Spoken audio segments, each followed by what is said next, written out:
Hello, everybody, and welcome back to the Enterprise Dish. We are hanging out, well, with somebody you might call Dux, but I call him a friend. And, well, he's still hanging out at home, hot off the heels of a conference. Am I right, Dux? Am I shift That's happens? right. We're in the middle of it. Oh, you're still in the middle of it. Still in the middle of it. Yeah, shift happens week online. We split it up the entire week, 2 sessions a day, but so far it's been amazing. Now, for people who are listening, because they will be listening to this for weeks and months ahead, let's just pretend that it's all, middle of July. How are people going to catch up on all the goodness? Because there's one session which I admit I have not watched yet, but I do want to watch. It's with FedEx. I want to watch that session to see how they adopted and did everything else. But for everybody else listening, how can they catch up on what's going on? Great question. All they have to do is go to our website, shifthappenscon.com, and they'll be able to watch it on demand. The FedEx session was yesterday, and boy, it was a great session, a lot of learnings, and a lot of engagement going on. Yeah, and these are big players. These aren't little guys. I mean, FedEx obviously is. I mean, everything in that world, especially, is very, very time sensitive, right? You're literally moving goods and services across the country, across the world, and so downtime is quite literally. I mean, it's dollars for every company, but especially for FedEx, when you have drivers on the road, like you've got to be on it. So that's why I want to go back and see how that one played out for them. I mean, it was a great story of how they move essentially 250,000 people, 280,000 to be specific, wow, to Office 365. And as you may imagine, it's not just knowledge workers, it's everybody, including first line colleagues that are out in the airport loading packages on the plane. So a lot of good stories and use cases and how they're taking advantage of Office 365, Teams, SharePoint, etc. Yeah, it's one of those things where even if you're not FedEx, if you're that size, for example, I think understanding the unique use cases of how people are actually applying the software, because we've talked a lot about how Teams is actually, I'm going to steal your term because I really like it, a business OS. And because it's so flexible and there's so many things to do, people take different approaches. Like on Petri, we have a really unique workflow for editorial content, how people see an item, claim an item, collaborate on an item before it ends up on our site. But FedEx, I'm sure, has just really, really intrinsic and deep insights onto how their workflow is impacted by Teams. And that's what I find interesting. Yeah, and then another example, in today's session, we had the Indiana Office of Technology talking about how they're adopting Teams, but also cognizant about a specific use case for their Department of Revenue on how they handle federal tax information.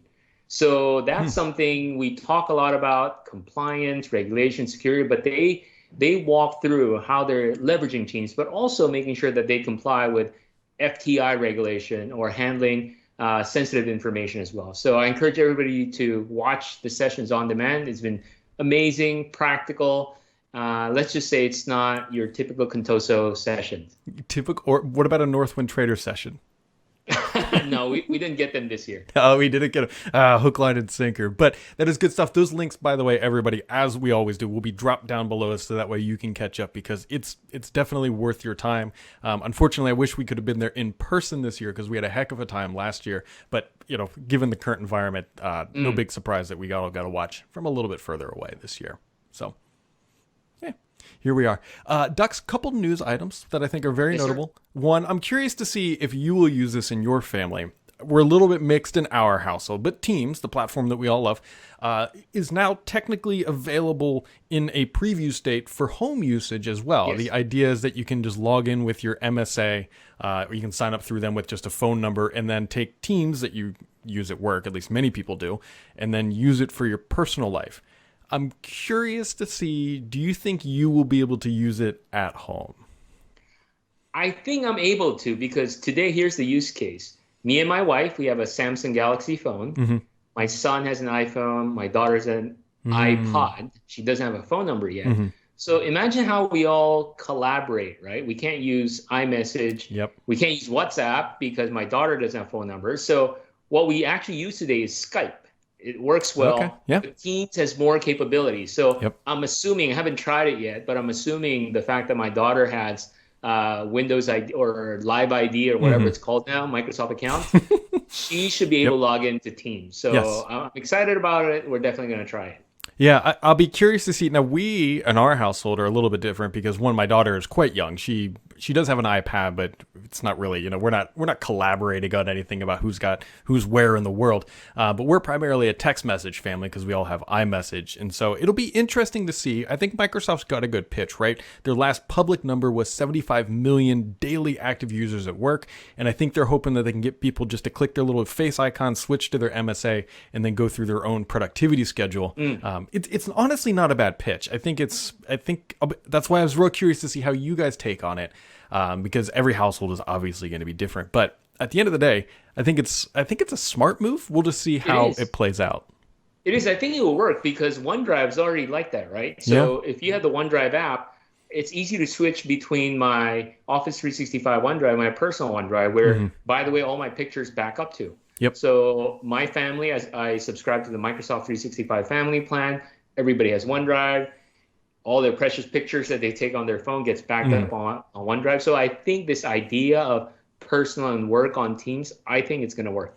So I actually talked with Microsoft a while ago, and they said, what would actually get Brad to use it at home? And I'll be curious to see your feedback on this, but I think it makes sense. It would be really cool if all this stuff tied into their service, Flipgrid especially, because that's their schooling and education, but it also needs this third-party schooling services like Blackboard and everything else. I think that might be another gateway path to get families to really start using it. Absolutely.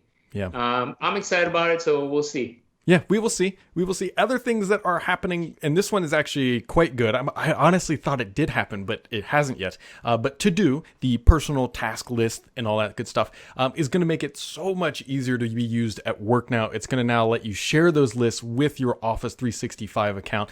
It's just a nice little thing that if you're using that for personal and work, now you can access it from anywhere. It's just a smart little update.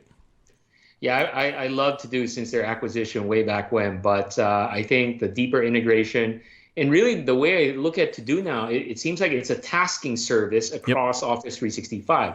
It aggregates and roll up all your tasks, Outlook and also emails that you flag. It's just an easy way to access it directly on your phone with the app as well. So I'm really excited about it.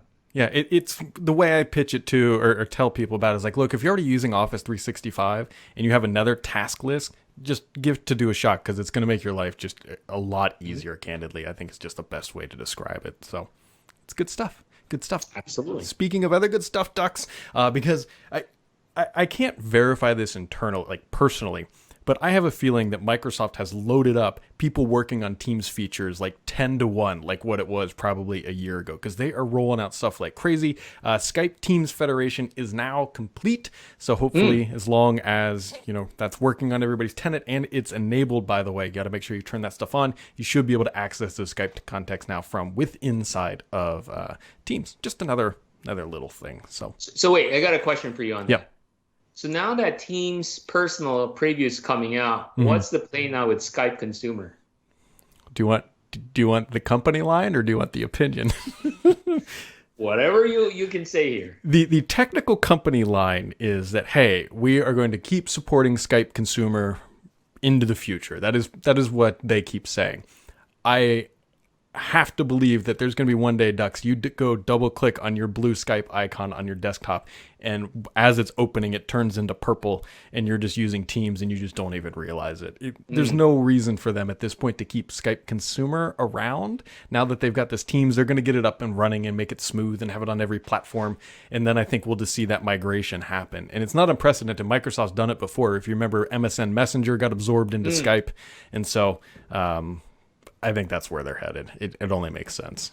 Yeah, most likely it'll follow the path of Teams Enterprise, right? When Teams first came out, Skype for Business was still there. I mean, the on-prem version is still there, but slowly but surely, Skype for Business is pretty much no more. Yeah, I mean, you would be kind of crazy to spin up a new Skype for Business service. Like, it just doesn't make sense. Same with Skype. And it's just going to, I really think you're just going to open the Skype app one day and it's just going to be Teams. And the vast majority of people will never even know because it does all the basic things, but they'll find all these additional features now rolling into the app.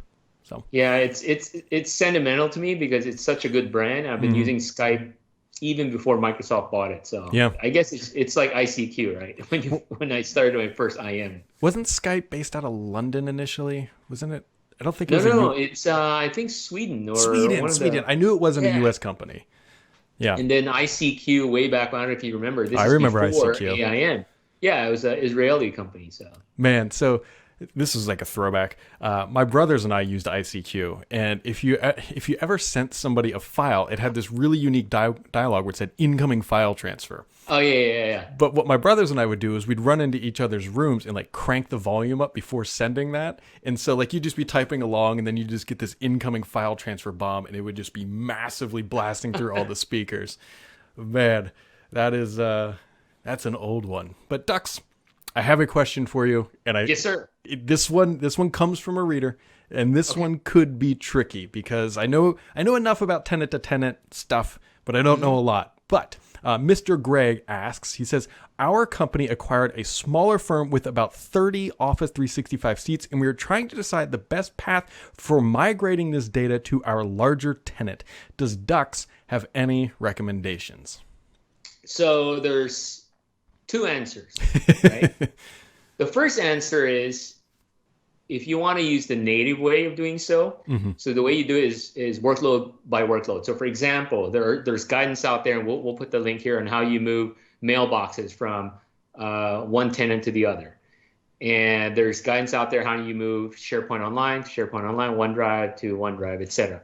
But there are things natively that's not easy to move. If you start using things like Teams or Planner or more of the advanced workload, it takes a lot of contortion or sometimes even writing PowerShell script, or you have to go to GitHub and download some code that people already written to do it successfully. That's my first answer. The second answer is third-party tools. So for example, we have a technology called AppPoint Fly that could do tenant-to-tenant migration. So essentially you say, take stuff from tenant 1 and move it to tenant A to tenant B. So that's the easy way, and frankly, that's what a lot of organizations are doing, especially in this day and age of mergers and acquisition, or just even a simple thing as moving tenant because they want a different name, tenant name. So those are the two options, but definitely, again, if you take option 1, you'll have to move workload per workload. Option 2, third-party tools could just move it for you easily. Let me ask you this. So would it be possible, because while 30 people there could be potentially a ton of data behind there. It's not a huge org, right? It's not Sure. it's not a FedEx. It's not 3,000 employees. Yep. So potentially you could just move the mailboxes over, and then could you leave the Teams data there and then references? Is there any way to archive that data so you could reference it as needed and then not do with the migration? You could, but most likely what's going to happen too, they're going to sunset the old environment, right? So you can actually take the data and somehow download it or archive it, as you said, and then just figure out a way, if you just want to keep it locally somewhere just to reference or just in case, you can certainly do that. And then just start net new in the new environment. You can absolutely do that. Yep. Yeah, because that's an interesting option, because you definitely don't want to abandon the data, at least, especially if there's like design systems in there where, you collaborate on how to build a product, but you may not need that every day, and you might just need to reference it for when you're rolling out an update or something like that. So that could potentially be another option for Greg. But Greg, we'd love to know what path you end up choosing, by the way. Please follow back up. Actually, I've got your email, so I will follow up with you regardless, either way. And hopefully you can tell us the path that you take on your little journey here, because you're definitely not alone. To Dux's point, there's a lot of mergers and acquisitions going on right now, just given the environment. So interesting stuff. And Dux, I want to hit on something that I thought, I got an email from Dux, and I thought it had a very good footer, because I am extremely guilty of this. And in Dux's emails, he writes, "My working hours may not be your working hour. Please do not feel obligated to reply outside of your normal working hours." That is genuinely, my man, like a nice footer, because I'm the type of person that sees an email come in, especially, if you're working with like a client or somebody who's supporting you, you want to be prompt, right? You want to get it back. You want to get an answer. You want to tell them that you're engaged and on it. But I read that and I was like, that's actually really nice. Like that is, I appreciated that. I just wanted to throw that out there, Dux. Oh, thank you. It's funny when you mentioned you want to talk about this. I'm like, what do you want to talk about? But anyway, so let me give you a quick background and context of this. So As you know, and for those that may not be familiar, my role and my responsibility covers our global business. And pre-COVID, I used to travel, and Brad knows, Yep. all over. So I'm in some crazy time zone. That's one. And second is because of travel, the only time I can truly focus and catch up on my emails are weekends.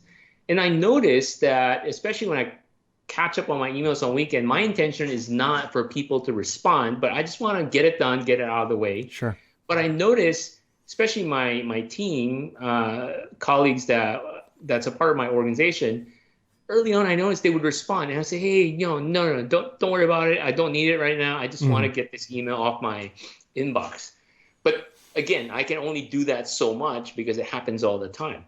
And then I came across this tweet, actually, somebody from Microsoft, Shauna, pretty much in the same situation, and she shared that this is the footer that she puts on her email signature. I go, wow, this is really cool. So I did that, and it's been almost a year now. And you're not the first person who kind of provided some feedback around it. So people do appreciate it, and I mean what I said in this footer, because again, for me, I work in crazy hours, and certainly in this day and age where time doesn't matter anymore, and we have different situations at home. So I don't want people that when I send an email, they'll have to respond. For me, if I need something right away or I need a response right away, I won't be emailing. I'd just be picking up the phone, calling people. Yeah, it's interesting from this vantage point because I believe you know Stephen Rose, correct? Oh, yeah. Steve, yeah. So I was talking with him earlier in the week, and he actually has sort of the opposite. And I align with what Steven did, but I like what you have done as well. He actually has a flow setup, a Power Automate flow setup, so that when his boss emails him, he actually gets a push notification. So this is like the polar opposite. Now, it's a neat use of flow, but it's sort of the polar opposite end of the spectrum. But he pointed out a good reasoning for this. He goes, now I don't have to check my email all the time, wondering if my boss has emailed me. He goes, I'll just get a push notification, and I can decide right then and there if I'm going to respond, but I don't have to open my email up every hour thinking, okay, did XYZ email me, and then I need to respond. So that was just an interesting use case. No, it's pretty cool. So it's someone very specific, right? Yep. Versus, and for somebody like him, he's so public. I'm sure he get tons of emails and fan mails for that matter.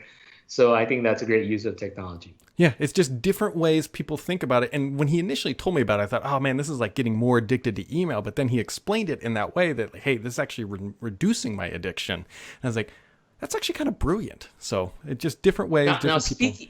Speaking of email, and you said something that triggers something in my head is, so you said, hey, have you caught up with the latest email service called hey.com? Yes. It's amazing. So you use it? I have not signed up for it yet. Yeah, part of the, I got the invite early on. I've been using it for 2 weeks now. It's just amazing. It's just a different way of how email is set up. Yeah, so for people who aren't aware, there's a company, it's just HEY.com. It's actually created by the founder of Basecamp. Basecamp. Yeah, in which Basecamp is a great group collaboration project. If you're not using Teams, you can go check out Basecamp. That is another good quality product. And the idea here is that it gives you maximum control effectively over your email. You can authorize who can and can't get into your inbox. Now, the big caveats here is that it's not particularly cheap when you think about it in terms of like Outlook.com or Gmail, because it can be, I believe, at minimum $99 a year. And if you want a vanity account, like if you want a 2-letter, it's $1,000 a year. Yeah, 3-letter like DUX is $350 a year. Yeah, so it's not for everybody, and it's not cheap. Now, Dux, the reason why I have not adopted it yet is I'm very much an inbox zero person. At the end of every day, my inboxes across the board, personal and work, are always like 99% of the time either at 1 or 0. And so for me to pay additional money, to have additional overhead to manage who's getting in or out wasn't quite worth it yet. Sure. But for other people like yourself, I'm curious why you jumped into the Hey. So I haven't paid yet. I'm still in that trial honeymoon period. What I like about it, so what you mentioned, right? You can decide who comes in and out. That's one, but it's beyond that. As I start using the way it's organized, it's just a different way of using email. So for example, they have 3 buckets. Like in regular email, you can create folders. Yep. over there, there's just three buckets. Essentially, it's your inbox where emails you want to act on. And they have this thing called the feed where essentially all your marketing emails go to. And then the third bucket is transaction. So imagine if you bought stuff on Amazon or airline tickets. And then certainly you can put meta tags and labels as well. So that's interesting, right? So not only can I decide which emails can come in or not, if I say thumbs down, it's never going to come in anymore. But then it routes to the appropriate bucket. The other thing is, let's say I want to share the email. The traditional model is I'll forward the email to somebody. The email itself has a link, so I can share the email with you. So it's just a different way of thinking. And then they have these things called clip notes, where I can clip specific, I don't know, numbers. You know how sometimes you dig in your email, what's that password again? Or I need that picture. So you can clip these little things, and through AI, it'll figure out the relationships with email. It's just fascinating. It's just really an awesome way on how they redesign and reorganize how email is being used. So what I've done so far, because I have like 4 different personal email accounts, so I forwarded everything to this, and it just made it easier for me to manage my personal emails. Interesting. I'd be curious if anybody else has tried it. I know there's quite a bit of people who are happy with it and making that plunge. And obviously it's not for everybody. But the other thing too is I have a really hard time is that I have brad@outlook.com, and I have a really hard time giving that one up just because it's just a nice, clean, and concise email. Yeah, I have ducks@outlook.com as well. It's a blessing and a curse. I'm sure you get a ton of spam and just junk that flows in there from people just randomly typing stuff in. But Dux, what else is happening in your world, my man? How are you doing? Weather should be pretty good there. It's been pretty good here. I'm curious, everything else going well in your life? Yeah, everything's great. Summer officially has started. And boy, I just have to say the past couple of weeks has just been a good, maybe good's not the right word, but it's a humbling learning and relearning, unlearning experience in light of all the social injustice that's going on. But as an organization, we've, traditionally and in the past have been working hard trying to internally and externally better our diversity, inclusion, and allyship initiatives. But we've doubled down on it and doing a lot of internal initiatives and also external initiatives as well to help out during this COVID-19 crisis. Yeah, a lot of moving parts these days, I think is the appropriate way to say it. And then things keep getting more complex because software updates come out. You got to keep the org running. You got to keep the ship moving. And then you have a bunch of background noise. Noise is probably the inappropriate word, but background things that are keeping you busy. And so, Dux, on that note, very much appreciate you taking time out of your busy day as Shift Happens going on. Make sure everybody clicks that link, check out all that good stuff, because there are definitely some sessions you're going to want to check out. And Dux, thanks for hanging out with us, and we'll catch everybody else right back here next time.